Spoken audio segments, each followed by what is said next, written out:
ঢাকার ধানমন্ডিতে আজ এক নাটকীয় অভিযান পরিচালিত হয় গোয়েন্দা পুলিশের একটি দল আচমকায় প্রবেশ করে একটি ঘরে এবং আটক করে অভিনেত্রী মেহের আফরোজ শাওনকে। জানা যায়, রাষ্ট্রবিরোধী ষড়যন্ত্রের অভিযোগে আটক করা হয়েছে অভিনেত্রী মেহের আফরোজ শাওনকে। ঢাকা মহানগর গোয়েন্দা পুলিশের অতিরিক্ত কমিশনার রেজাউল করিম মল্লিক নিশ্চিত করেছেন, শাওন রাষ্ট্রের বিরুদ্ধে ষড়যন্ত্র করেছিলেন। তবে কি প্রমাণ আছে, কিভাবে তিনি যুক্ত, এইসব বিষয়ে নীরব প্রশাসন। এ খবর ছড়িয়ে পড়তে জামালপুরের নরন্দি এলাকায় ছড়িয়ে পড়ে চরম উত্তেজনা। বিক্ষুব্ধ ছাত্র জনতা ঝাঁপিয়ে পড়ে শাওনের পৈতৃক বাড়িতে। শুরু হয় তাণ্ডব। বাড়িটি ভাঙচুর করা হয়, এক পর্যায়ে আগুন ধরিয়ে দেওয়া হয়। একসময় যে বাড়িতে নিরীহ স্বপ্ন বুনেছিল একটি পরিবার, তা আজ পরিণত হয়েছে ছাইয়ে।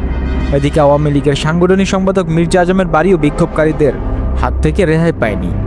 দলীয় কোন্দল, রাজনৈতিক উত্তেজনা আর ক্ষমতার দ্বন্দ্বের আগুন বাস্তবের আগুনে পরিণত। বৈষম্য বিরোধী ছাত্র আন্দোলনের আহ্বায়ক মীর ইসাক হাসান ইকলাস জানিয়েছেন, সাবেক প্রধানমন্ত্রী শেখ হাসিনার ভাষণের প্রতিক্রিয়া এ হামলা হয়েছে।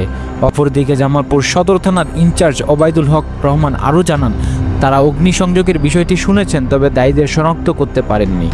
দেশ জুড়ে ক্রমবর্ধমান উত্তেজনা এক ভয়াবহ সংকেত দিচ্ছে। আজ একটি শুধু বাড়ি জ্বলেছে, কিন্তু আগুনের শিখা যেন বিস্তৃত হতে চলেছে, তা অস্বীকার করার উপায় নেই।